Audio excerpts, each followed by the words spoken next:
Hi there, I'm Ken Lammers. Welcome to Minor League Matters.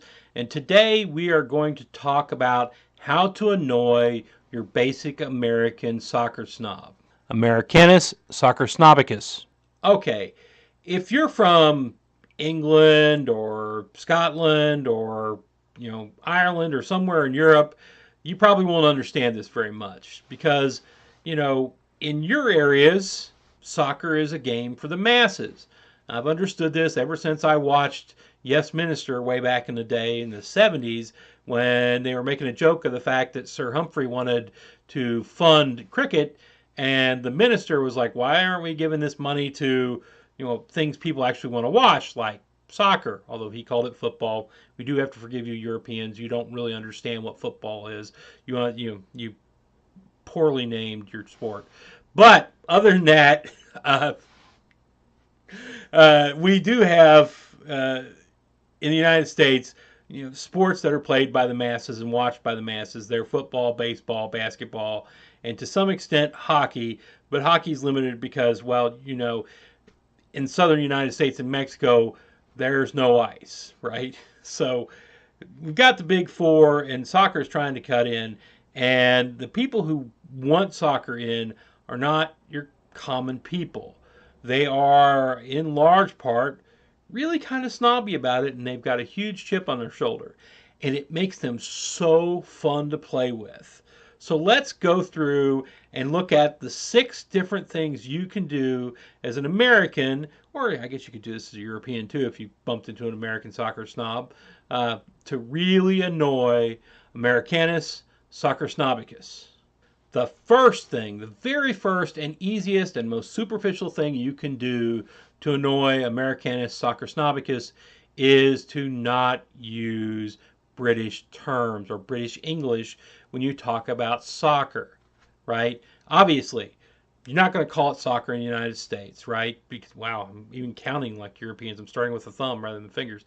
Um, obviously you are not going to call it football in the United States. I don't care how much all these teams put FC next to their team in American leagues. Football in the United States to an American means LSU Tigers, Alabama Tide, Pittsburgh Steelers, Green Bay Packers, right?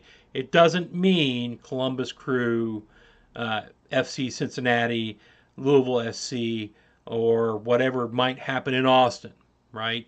It just doesn't mean that to them. So it's soccer here. And don't let them correct you and call it football or football, if they're really wanting to get ultra European on it. Okay, there's game, which is what we say in the United States instead of match.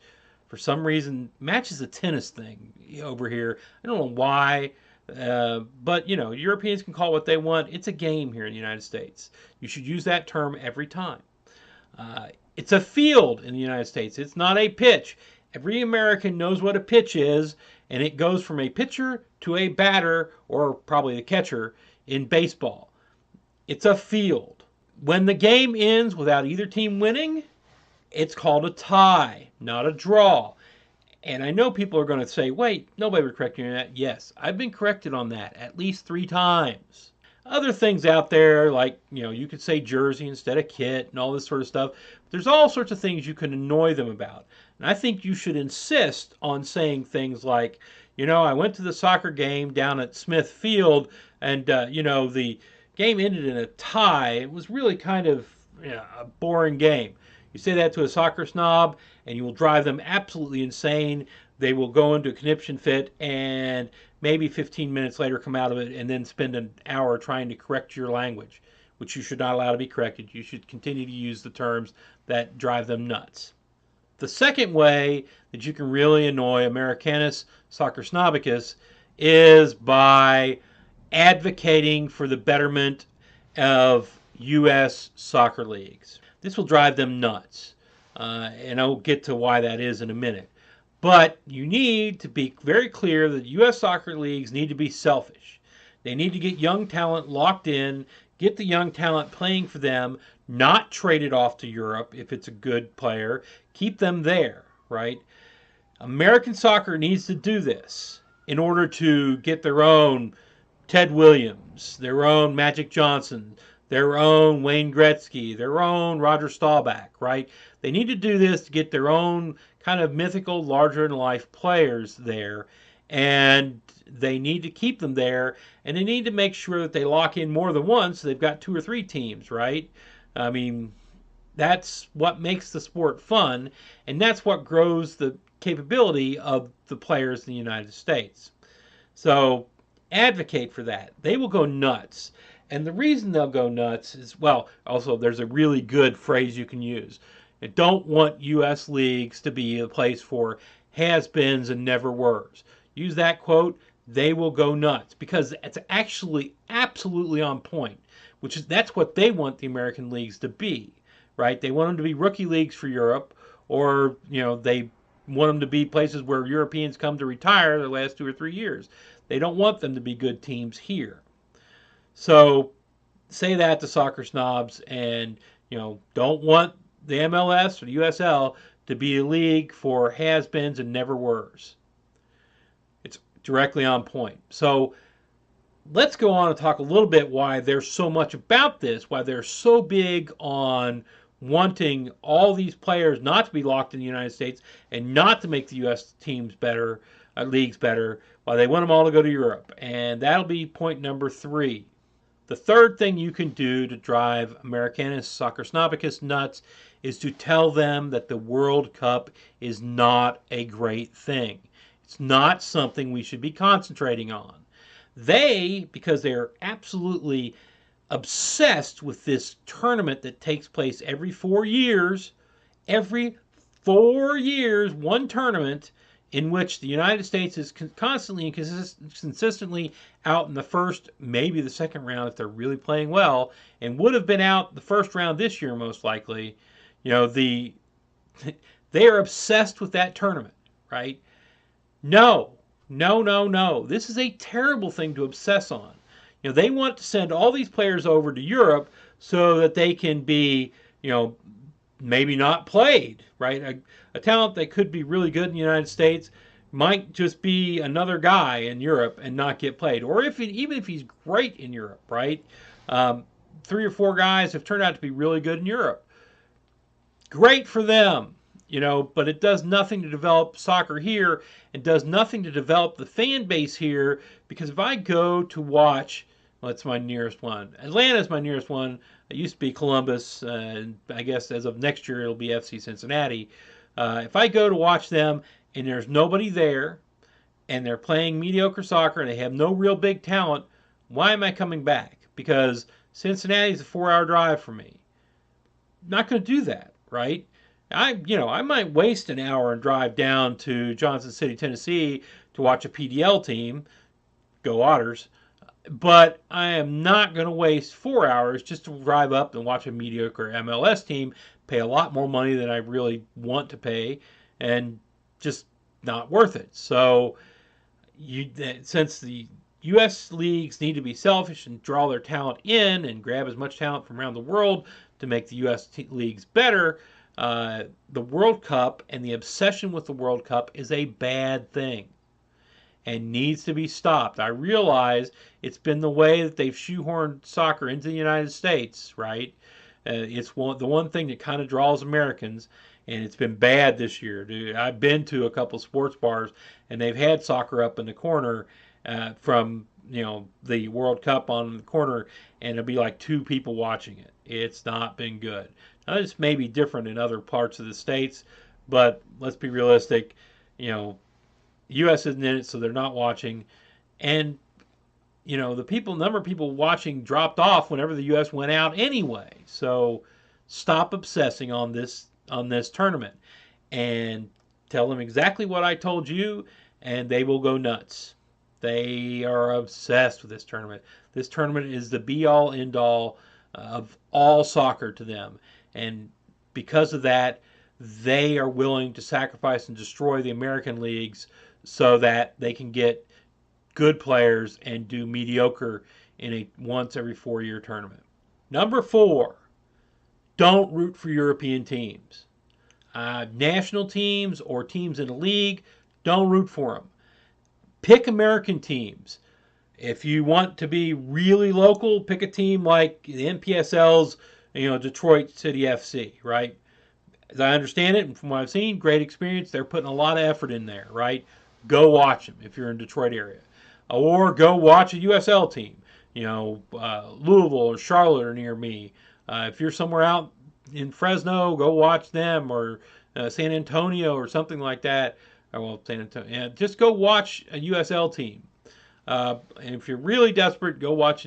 Well, actually, go watch a National Women's Soccer League team, and you're going to see high quality play. Yeah, they're a little bit slower than the guys, at full speed, but you're going to see high quality play. At least you are if you go down to North Carolina and watch the Courage play, which I strongly recommend. Went and watched them. It was sweet.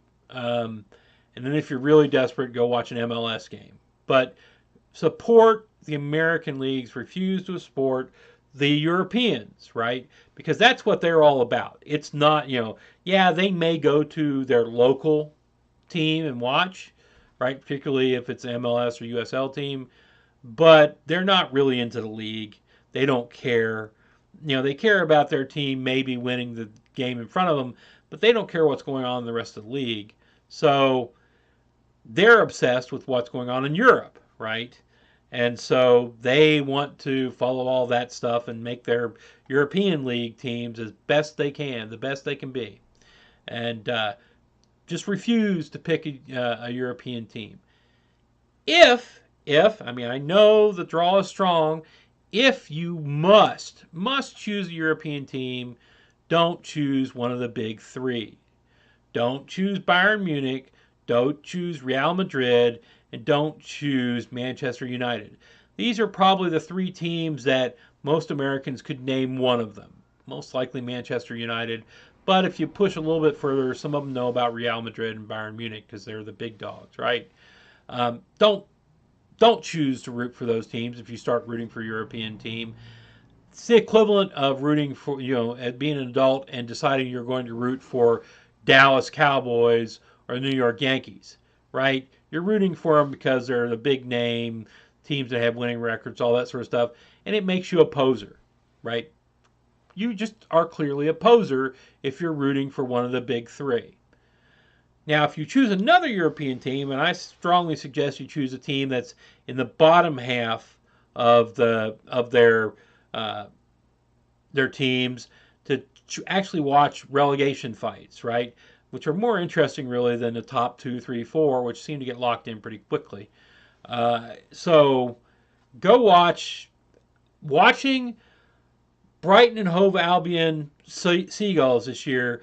I got more of an understanding about how the Premier League runs than I would have ever gotten had I decided, yeah, I'm going to root for Manchester City or Tottenham.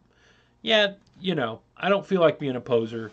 I'm going to root for a team that's up and coming and see if they can continue to be up and coming. Okay, number 5. Explain how fan groups are just not good for the sport. Well, some way they are, because they're putting seats, rears in the seats so that the sport's making enough money to keep going. But other than that, not really. At least not in the United States, right? And if any of these guys who are part of these groups that go out and do the fan group thing tell you they're an ultra, you should laugh at them, with the exception of possibly the Detroit's fans. But any of the other ones, you should laugh at them because they're just a bunch of people going over there and stomping and playing on drums and waving flags and being exclusionary and being, out there just kind of chanting and whatever else. They're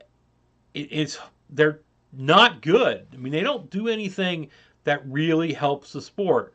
And they're distracting while the game's ongoing because they're not paying attention to the sport. Now, this may be different somewhere else, but it's not at the 2 or 3 places I've been in the U.S. and seen these people. They're out there chanting, waving flags, half of them are facing the wrong direction. And here's what happened when there's a goal, right? Goal. 1,000. Wait, what happened? Goal. 2,000. Oh, wait, the chants are stopping. Go 3-1,000. Wait, something happened. 4-1,000. Oh, whoa! 5-1,000. Yay! And suddenly they're popping smoke and they're lighting flares. If the local stadium's been dumb enough to let them have them in there, they're doing all sorts of stuff. Yay, we scored! But it takes them anywhere from 3 to 5 seconds to figure out that a score is actually taking place and react because they're not watching the game. And point number 6, if you really, really, really want to upset Americanus Soccersnobicus, you say that ties should not be allowed in any modern sport. Period. Should not be allowed, and it's shameful that soccer is cheating its fans by having them pay to go watch a tie. Because of the tie system being allowed, this, by the way, is heresy. This is the equivalent of walking into the Vatican and punching the Pope in the nose, right? As far as soccer fans concerned, the Soccersnobicus Americanus, once they hear that, you are, El Shaitan. So just remember that when you say it. This is the nuke, really. Well, a lot of these have been nukes, but they don't have a good argument against this, other than this is the way it's always been, and this is the way the Europeans do it, right? Well, this is the one huge flaw in the sport that causes a lot of really bad play in the sport, right? If you're playing a team that's better than you play for a tie because each side gets 1 point. You just put 10 people in front of your goal, maybe send one guy out as a striker. Heck, you don't have to do that. You put everybody in front of your goal and you just play defense the entire game, and then you try to keep the other team from scoring and you tie with them, right? Ta-da! Boring, terrible games. And there's a lot of these because teams are fighting not to get relegated and they want to they want to get that 1 point against a team they don't think they can beat. This also is prevalent in when teams go and play away games. At away games, a lot of times they play for ties, right? It's terrible. It causes a lot of really bad soccer. Sure, if you only watch the top 4 or 5 in Premier League, probably the top 6 or 8, 6 we'll say, teams, you're going to watch some really good soccer. If you're watching the entire league is harmed greatly by this. As you get closer to number 10 and below, the more teams play for ties because they've got a few points up on the people behind them and they don't want to get in the relegation zone. So you get really bad soccer.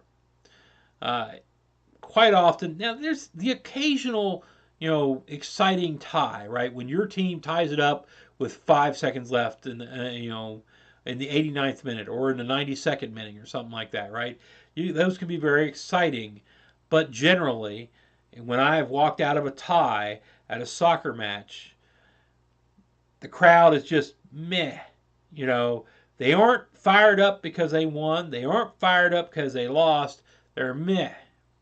Yeah, okay, I just wasted, 90 minutes of my time plus some other time getting here and stuff, for nothing. And that's really the feeling when you watch fans walk out, at least in America, from tied matches, tied games. So keep that in mind. Now, the thing is this is solvable. Hockey solved this, right? And actually, I think soccer could do a better job than hockey's done, right? Hockey, you play through the whole match. There's a winner in a hockey game nowadays. You used to allow ties, but nowadays you play through the whole thing. And they have sudden death overtime, and if nobody wins the sudden death overtime, then they have a shootout. And whoever wins the shootout wins, right? And they give 1 point to the loser and 2 points to the winner. The winner always gets 2 points, but an overtime loser, gets 1 point.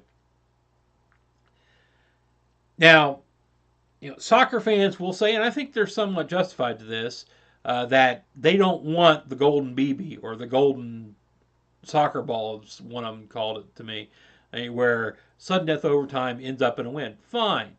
When first goal win. Fine. What you do then is you play an extra 20 minutes. Period. You just play an extra 20 minutes. A smaller period. You could play an extra 30 minutes if you wanted to. Uh, depends. You can choose whatever length you want it to be. You could do 15 minutes and another 15 minutes, right? Something like that. But then after that's over, you do shootout, or what soccer fans insist on calling a PK, penalty kick, at the end, and whoever gets the most out of the shootout wins, right? Fine, that's all cool.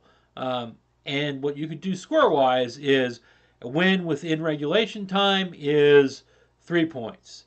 A win in extra time, or overtime, whatever you want to call it, or in a shootout is 2 points, and a loss in extra time or overtime or in a shootout is 1 point. So what happens here is, even if a team plays defensively for the entire first 90 minutes, there's no reason not to come out of that in the overtime.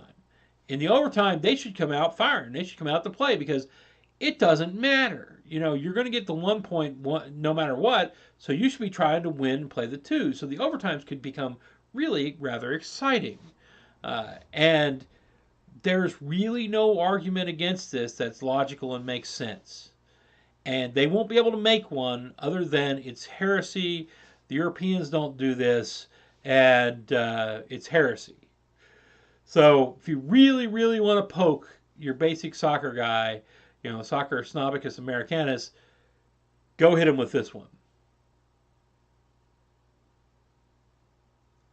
Okay, so now I've told you how to really, really annoy Americanus Soccersnobicus, and I urge you to go forth and prosper and do such things, because they really are fun to poke at. Having said all that, if you like what you saw today, hit like. Yeah, I know I'm not going to get many of those for this. And if you like what you see around here generally, hit subscribe. If you want to direct message me, at LammersK on Twitter, direct message me there. If you want to, comments below. I guarantee I'll try to read them. I cannot guarantee I'll answer anything, because that pesky J job tends to interfere. It's just kind of annoying that way, but my boss, he pays me a check and for some reason expects me to work. What's that all about? Anyway, I'm going to leave you with what I always leave you with. If you got a little bit of spare time, and you got a little bit of spare money, go watch some minor league sports. Y'all have a good week now.